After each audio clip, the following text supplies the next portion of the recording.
the YouTube algorithm is against you. This is something I get told nearly every single video that I publish. Consistently people go, oh, the algorithm is like not in your favor, it's against you. Your channel is like so underrated, undervalued. It really means a whole heck of a lot to hear that. But I wanna share what it looks like on the other side, behind the curtain of having a channel that's relatively unsuccessful. Now I know comparison is a thief of joy. You might be looking at my channel and being like, oh my God, he has almost 100,000 subscribers. He's getting like thousands of views per video. That's amazing.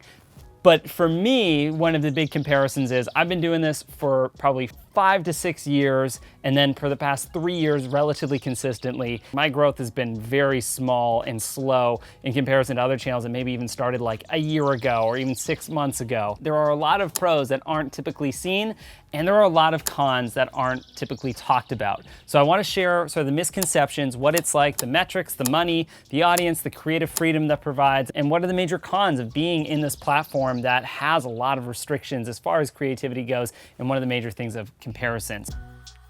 Right off the bat, I want to talk about the cons before we dip into all the really good stuff. And there'll be cons that are sprinkled across this, but the major cons for having a channel that's small is that you have the consistent comparison of other big channels that you're always sort of living in the shadow of.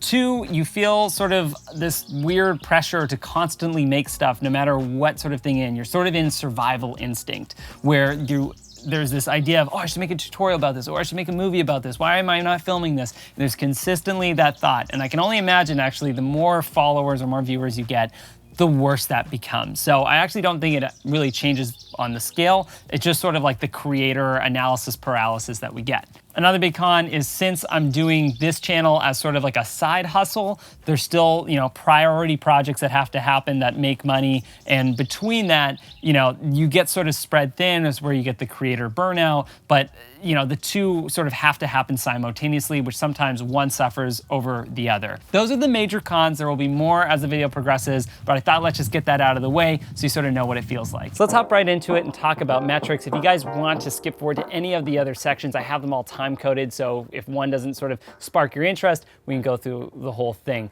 But first off, let's talk about the metrics and numbers so you guys have a bit of an idea of what my channel has. My views within the last 28 days is 59,648. The watch time is 2,000 hours, 582 minutes. Subscribers is 424, and my estimated revenue just from YouTube alone was $109. So those are the numbers. That's the sort of what my channel looks like on a chart and to someone who's in mathematics. And I know for you, maybe you're interested in making a YouTube channel, but then you look at something like mine where you're like, whoa, this guy has like somewhat high quality content. He's got a personality. He's talking about stuff that's trendy, and he's not getting a lot of views. What's going on? And I can tell you, like, I look at other people's channels the same way, where I'll watch and be like, this is super high quality content. What am I doing in this space if this person isn't even being successful with it? The reality is there is a lot of success behind the curtain that you don't see with the analytics and metrics, which I'm gonna jump into right now. Let's talk about money and how much money I'm actually making, because YouTube is actually a very small window as far as what ads bring in. We'll start with the first thing, which is affiliate links. So sort of those additional things that you see within the description of people's videos. Yes, they make a little bit of money. They don't make lots, it's like cents. Now again, my channel does not get a lot of views, but there's still some money that it rakes in. On average, it's probably between $50 to $100 per month. So this is from music subscriptions, LUTs, that sort of stuff. You can see all of the stuff that I have in my affiliate links in the description below. The next thing is sponsorships. Now sponsorships is actually the major thing that bring people money within YouTube. So if you'd be like, oh, this video is sponsored by XYZ, those rake in for me on average per month between $2,000 to $5,000 per month. That's on a good month, by the way. It depends on what the season's like. Who knows? I wouldn't put those chips in, because the season might be really bad and no company has any money.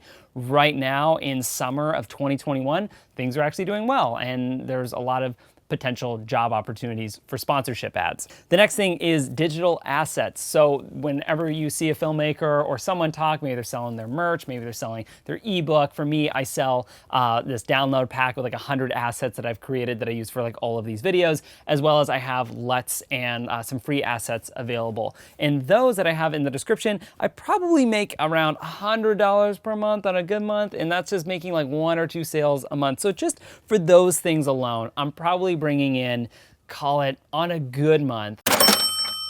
Now here's behind the curtain even more, the success behind the curtain that you might not know about. For me as a creative, one of the big things that I had to do when I started my career, which was consistent soliciting, trying to find companies and message people to try and get jobs and work. From the point of starting my YouTube channel to even now, I have had to do zero, zilch, none, no marketing whatsoever for my business, and I've been able to do it full time without having the stress of having to market myself, because YouTube or whatever your online thing is, be it Instagram, TikTok, is a consistent advertisement for you. Now, while it might seem like, oh, I'm advertising this other brand or I'm talking about this camera, you can use it as a platform to sort of show what you're doing. And so the money that I've been able to make just from job opportunities is between 5 to 10K per month, again, depending on the season. If it's a bad season and no one's doing business, this might change, but right now, that's sort of looking like what that can be bringing in as a potential.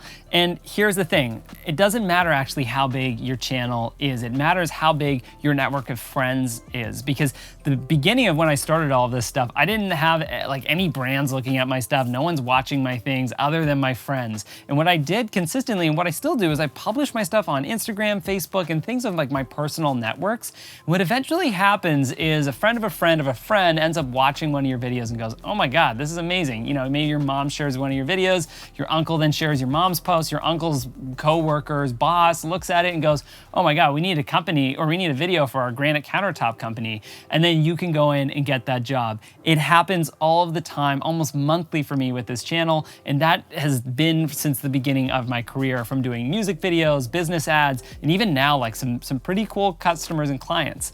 This is the other thing about your content. If you shoot videos that you're passionate about and are unique to your style and use your platform as that sort of avenue, people are then hiring you not for the copycat videos that you're making, or hey, can you make this video that looks like this person's video? They're wanting videos that look like your own stuff, which is like the best thing ever. One of my biggest fears when getting into doing creative work was that I was gonna get hired to do stuff to look like other people's things, which is one of the worst things as a creative. But professionally, we've got to do it, right? We've got to put money on the table. You can't feed yourself with good intention and creativity.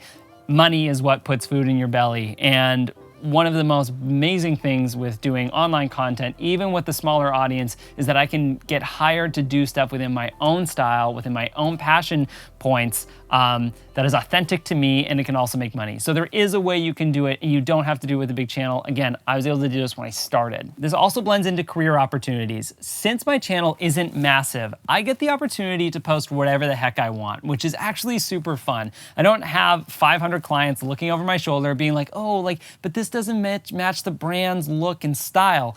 No, I just like post whatever I want to do. If it's not sponsored, and even if it is sponsored, people are still hiring me to do stuff that's in my sort of, wheelhouse. But more importantly, one of the cool things is like I get to, maybe next week I post a short film, and the week after that is the camera test, and then the week after that's a tutorial on how I did that camera test, and the week after that's some random video I shot in a hotel room by myself because I had nothing else to do. And that's awesome. So what I'm doing is I'm making stuff that's in my own sort of flavor, which then is advertising what my flavor is and getting people in. This also helps with certain projects. For example, a career opportunity could be like shooting a feature film, which might be a passion project of yours, or maybe it's a music video. My film, I Speak With No Voice, is a horror film I shot last year, and from that, me and one of my good writing partners used that as a launch point to then like start making like a full feature-length video.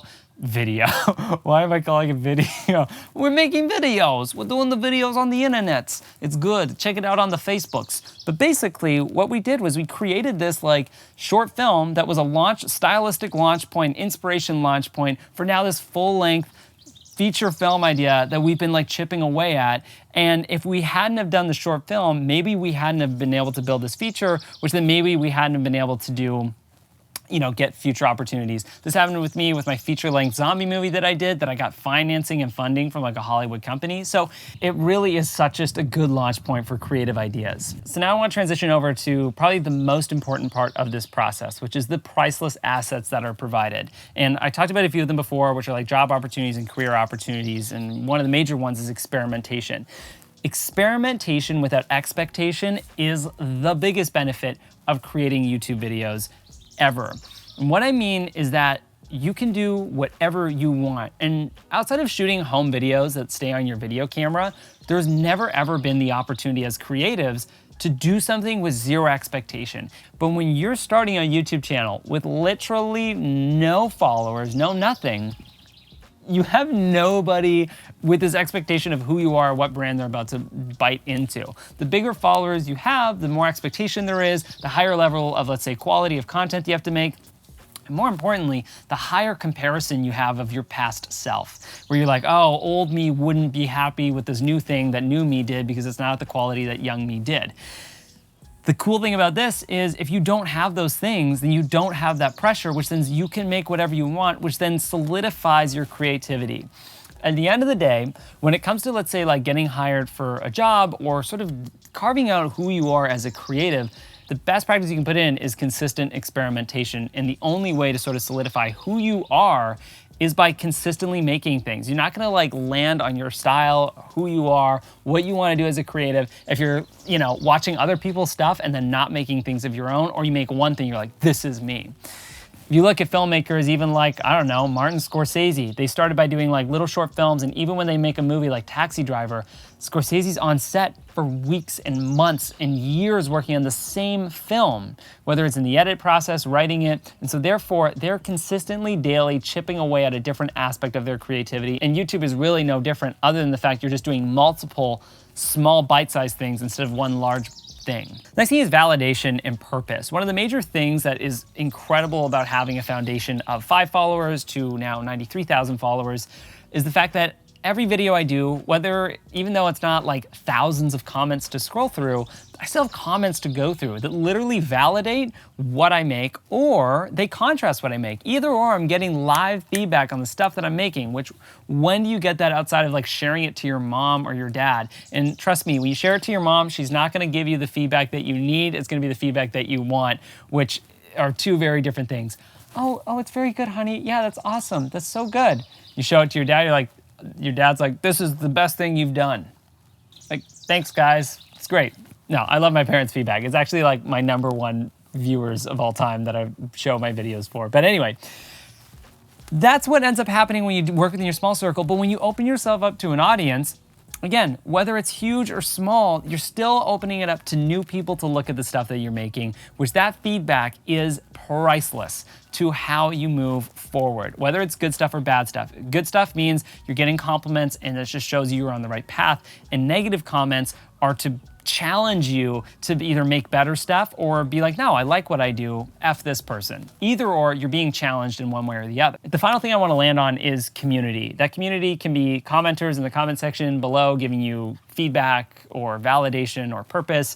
They can be people who just walk around with the thoughts of your video in their head, or they can literally just be friends or family who give you a pat on the back. Regardless, this community that you're able to build and foster can help out like with business stuff when you later on release your first feature film and you're doing like a Kickstarter for it, you're releasing a product and maybe you need supporters, or perhaps you just need some feedback on something. You've got like your core team, your like group of buddies that you can reach out to. And again, that can be 5 people, that can be 5,000, that can be 5 million, but no matter what your scale is, like even with the scale that I have, I know that I've got like my crew. That's you still watching this. You're my crew, and I'm so stoked that you're part of this. And I actually want to finish this video with like a huge thank you for those who like continually support this channel. You do not go unrecognized. The consistent commenters from the past 5 videos to the last 500 videos that I've published. I remember your names, I look at what you publish, and I so value you so much because you give me purpose for whatever I'm making, what I'm pumping out there, and I'm making this for you. I'm also making it for me. Like, I do make stuff that's like, future me will enjoy this, but I love the fact that I can do stuff that you're gonna appreciate. And I appreciate you for that. So thank you for listening to my ramble, and hopefully this helps you dive into making a channel or video. I think this is probably one of the most important nuggets of knowledge that you should have before hopping into this.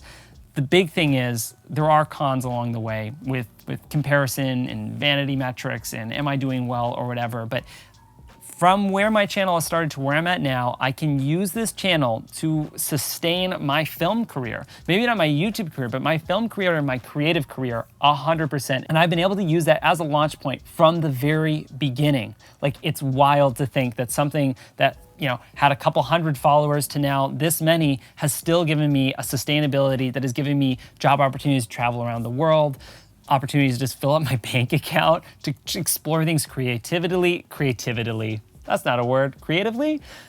To explore things creatively, and above all else, like giving me the opportunity to grow small ideas into large scale concepts. So if you're thinking about doing it, if you're wondering about doing it, at the end of the day, I highly recommend it, because it's not about how many people are watching, it's about who's watching. And at the end of the day, if there's even one viewer and that's you, and you get to watch back on your stuff 5 years from now and be like, wow, look at where I've gone, look at what I've grown as, then that's the most important thing. And so if you have one viewer and that's you, that's all that matters. But that's it. Thanks for listening to me go on about this. I love you so much, and would absolutely love your support if you could. There's a link in the description below, or you can hit subscribe and do all that stuff. But if not, I get it. Totally understandable. But you're the best, and I'll see you guys later.